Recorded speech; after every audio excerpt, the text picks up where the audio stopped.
Leader K Karunakaran study centre Wayanad ദുരിതാശ്വാസ പ്രവർത്തനങ്ങൾക്കായി സമാഹരിച്ച വിഭവങ്ങൾ കയറ്റി അയച്ചു. കരുനാഗപ്പള്ളിയിൽ DCC പ്രസിഡന്റ് പി രാജേന്ദ്രപ്രസാദിന്റെ നേതൃത്വത്തിലാണ് വിഭവങ്ങൾ കൈമാറിയത്.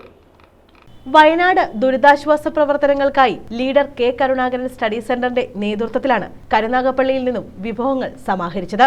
DCC പ്രസിഡന്റ് പി രാജേന്ദ്രപ്രസാദിന് സ്റ്റഡി സെന്റർ ജില്ലാ ചെയർമാൻ ബി ശങ്കരനാരായണപിള്ള വിഭവങ്ങൾ കൈമാറി.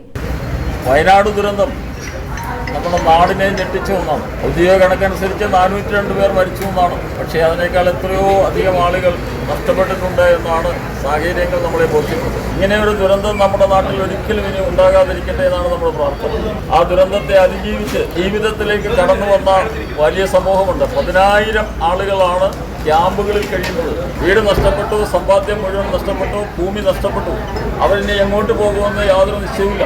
അവരെ പുനരധിവസിപ്പിക്കാനുള്ള ഉത്തരവാദിത്വം നമ്മുടെ രാജ്യത്തെ സംസ്ഥാനത്ത് ജനങ്ങൾ ഏറ്റെടുത്തിരിക്കുന്നു എന്നുള്ളത് വളരെ സന്തോഷകരമാണ്. കെ കരുണാകരൻ, പ്രിയപ്പെട്ട leader K Karunakaran study centre, പ്രിയപ്പെട്ട ശങ്കരനാരായണപിള്ളയും റിയാസ് ഉൾപ്പെടെയുള്ളവർ നേതൃത്വം കൊടുക്കുന്ന സ്റ്റഡി സെന്റർ വളരെ മാതൃകാപരമായ പ്രവർത്തനം നിർവഹിച്ചതിൽ ജില്ലാ കോൺഗ്രസ് കമ്മിറ്റിക്ക് അതീവമായ കൃതാർത്ഥതയുണ്ട്. അവർ കാട്ടിയ ഈ മനസ്സ് തീർച്ചയായും കേരളത്തിലെ പൊതുസമൂഹത്തിന്റെ മനസ്സായി മാറിയാൽ നമ്മുടെ സംസ്ഥാനം വളരെ മുന്നോട്ട് പോകും. കെ കരുണാകരൻ സ്റ്റഡി സെന്ററിന്റെ എല്ലാ ഭാരവാഹികൾക്കും ഈ മെറ്റീരിയൽസ് കളക്ട് ചെയ്യാൻ ശ്രമിച്ച എല്ലാ പ്രവർത്തകർക്കും ജില്ലാ കോൺഗ്രസ് കമ്മിറ്റിയുടെ അഭിവാദ്യങ്ങൾ അർപ്പിക്കുന്നു. നന്ദി നേരുന്നു, കൃതാർത്ഥത നേരുന്നു.